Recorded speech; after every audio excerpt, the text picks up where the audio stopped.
سے کیجیے. کوئی بھی کام چھوٹا نہیں ہوتا، لیکن اس کا یہ مطلب نہیں کہ آپ P H D doctor of فلسفی کی جس نے ڈگری لی اس کو آپ کہو کہ بھیا تم پکوڑے کی دکان کھول لو، روزی روٹی پکوڑے کی دکان کھول لو.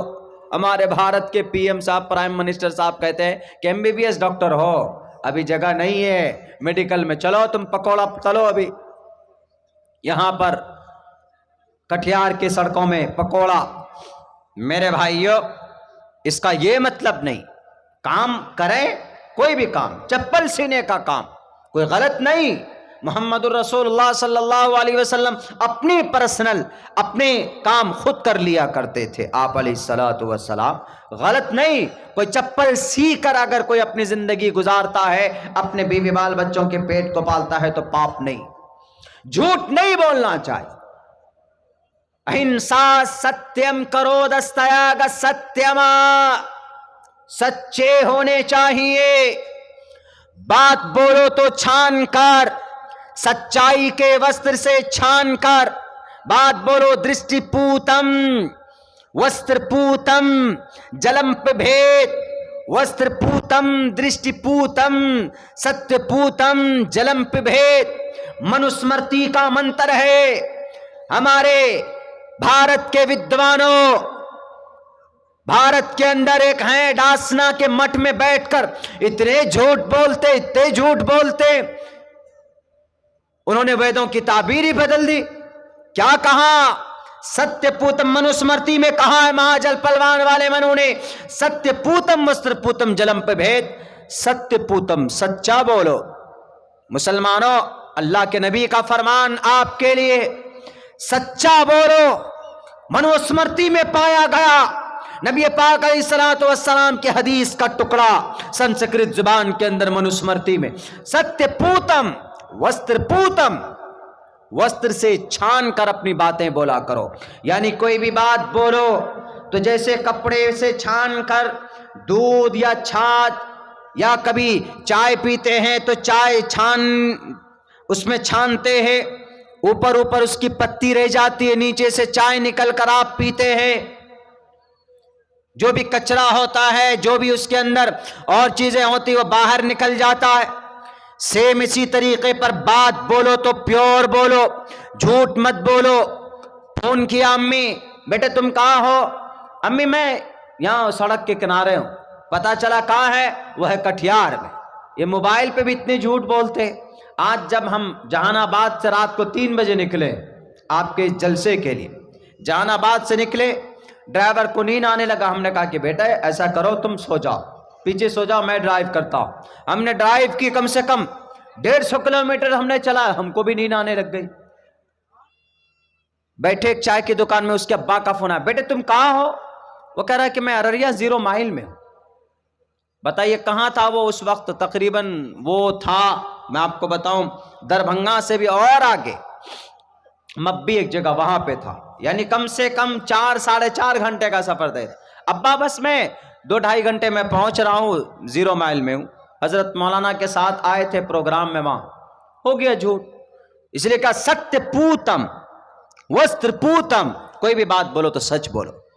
تھوڑی دیر کے لیے سچ کو ایکسپٹ کرنے کے لیے دقت پریشانی ہوتی ہے کبھی کبھی، لیکن آپ کبھی پرابلم میں نہیں پھنسیں گے.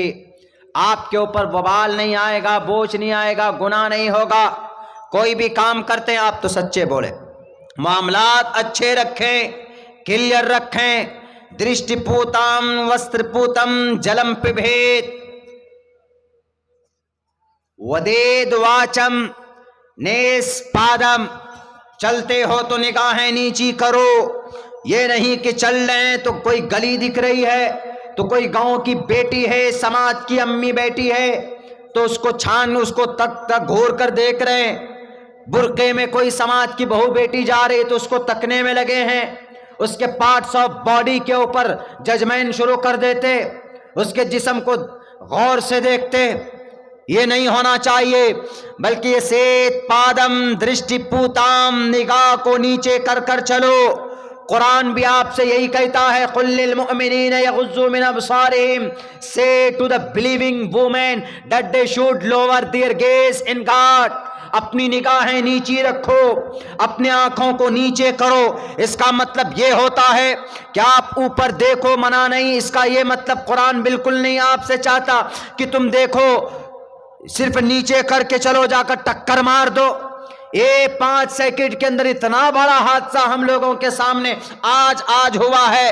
فور ویژن کے قریب پہ کھڑے ہو کر پیڑ پودا لے رہے تھے ایک نرسری میں، 1-2-3 سیکنڈ کے اندر اتنی زور سے آواز آئی، دیکھا 2 بائک والا بالکل ہائی وے پہ پڑا ہوا۔ اتنا بھی نیچے مت چلو۔ ایک بالکل مگن تھا، کان میں لیڈ لگا کر، 160 سی سی کی گاڑی، کیا پلسر لے کر، کان میں لیڈ لگے ہوئے اس کے، اور ایک صاحب تھے پتہ نہیں کون سا چشمہ لگائے ہوئے تھا، پیچھے سلنڈر رکھے ہوئے گاڑی میں، اچانک سے موڑ دیا، دونوں آپس میں بڑے گھڑامدے سے کم 25-30 فٹ تک تو اس کی بائک چلی گئی الٹتے ہوئے، اور سلنڈر اس کا ایک دکان میں جا کر گھس گیا۔ دوسرے آدمی کا جس کو سلنڈر لگا ہے، گیس سلنڈر، اس کا پیر ٹوٹ گیا، اور یہ دونوں گرے وہاں سڑک پہ، اٹھ پٹ کے بیٹھ گئے اطمینان سے۔ ہم نے کہا لو بھائی، نقصان تو ان دونوں کا نہیں ہوا، بیچارے دکان والے کی پیٹ ٹوٹ گئی۔ وہ ویسے نہیں، درشٹی پوتام، نیچے اتنی بھی نہیں ہونی چاہیے کہ ٹھوک دو کہیں پر بھی، چلتے چلتے کسی کے گھر میں بھی گھس جاؤ، ایسا بھی نہیں ہونا چاہیے۔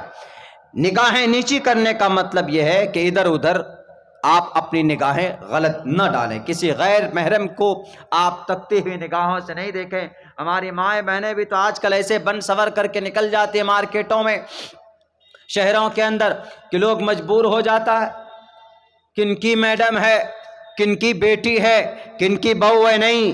اس لیے کہا گیا کہ کور، اپنے سر سے پیر تک اپنے آپ کو کور کرو، فکر نہ کرو ان ظالموں کے جو اعتراضات کرتے ہیں آپ پر کہ ہماری سماج مسلم مہیلائیں تو کور ہو جاتی ہیں، کیسے سانس لیتی ہوں گی؟ ارے اس کرونا نے سکھا دیا، جب تم 12 گھنٹہ ماسک پہن کر سانس لے سکتے ہو تو ہماری مائیں 2-3 گھنٹہ برقعے پہن کر مارکیٹ جائے تو سانس کیوں نہیں لے سکتی؟ ہماری سماج کی بہو بیٹیوں کے بال کھلے ہوئے ہوتے، کون سا کٹ ہے؟ یہ کٹرینا کٹ ہے، ان میں بھی کٹ چلتے، ان میں بھی فیشن چلتے نہیں۔ میرے ماؤں، میری بہنوں، سماج کی بہو بیٹیوں، ادھے پشیتے پسوشتے ماتے درشٹ ماتے کوشلیو ماتے، اے ماں، اے سماج کی بہو بیٹیاں، اپنے بالوں کی رکشا کرو، اپنے ناگ نقشے کی رکشا کرو، اپنے پیر کو ملا کر چلو۔ یہ فرمان ہے قرآن کا جو کہ دنیا کے اور شاستروں کے اندر موجود ہے۔ اور کتنے پروف چاہیے لوگوں کو، اور کتنے پروف چاہیے ہمیں ہمارے سچ ہونے کو۔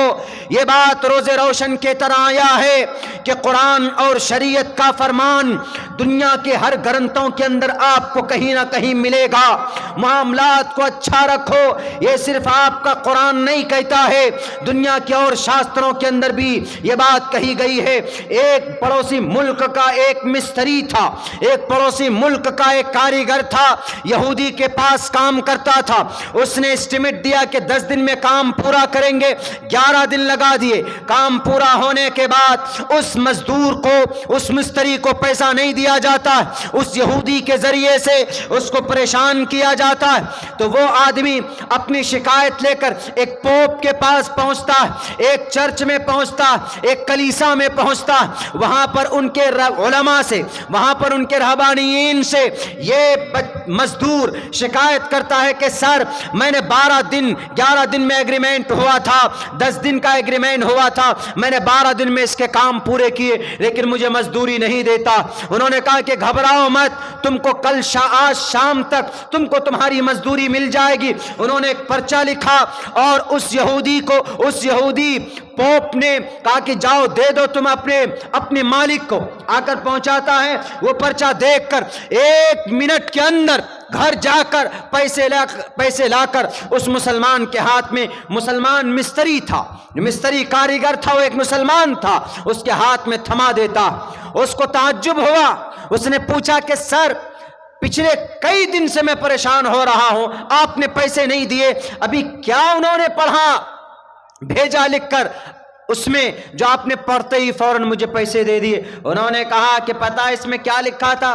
اس میں کوئی منتر نہیں لکھا تھا، اس میں کوئی بائبل کا آدیش نہیں تھا، اس کے اندر میں کوئی شلوک نہیں تھے، اس میں کوئی قرآن کا فرمان نہیں تھا، بلکہ اس کے اندر صرف یہ لکھا تھا کہ ارے جیزس کے ماننے والے، تمہارے موسیٰ علیہ السلام کو ماننے والے، تمہارے اندر مسلمانوں کی عادت کب سے آ گئی؟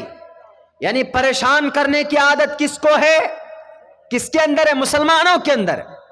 تو یہ لکھا ہوا تھا کہ تمہارے اندر مسلمانوں کی عادت اور ان کے اخلاق جو آج چل رہے دنیا میں وہ کب سے پیدا ہو گیا؟ یہ سن کر فوراً پیسے نکال کر دے دیا۔ یعنی ہم آپ دنیا میں اتنے بدنام کہ معاملات کے اندر گڑبڑی مسلمان کرتے۔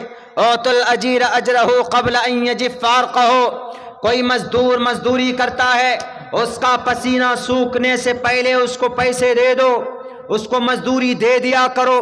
ہمارے اسکول میں صبح جھاڑو لگانے کے لیے ایک بڑے میاں آتے، حالانکہ ایک ایریا بہت چھوٹا ہے اس جگہ کا جہاں جھاڑو لگتا، ہم بھی لگا سکتے، بچے بھی لگا دیتے، لیکن اس کی غربت، اس کی تنگی کی وجہ سے ہم نے کہا کہ 100 روپے آپ کو ملے گا، صرف 10 منٹ کے لیے آتا ہے، اس کو اسی وقت ڈیلی وہ آ کر مانگ کر لے کر جاتا ہے کہ مولانا ہم کو چاہیے 100 روپے دیجئے۔ اوت الاجیر اجرہ قبل ان یجف فارقہ، فوراً اس کو 100 روپے دے دیے جاتے۔ اور آج لیکن ایسا ہوتا ہے، کام کرا لیں گے، پریشان کریں گے، تھکائیں گے، دوڑائیں گے، نہیں میرے بھائیو۔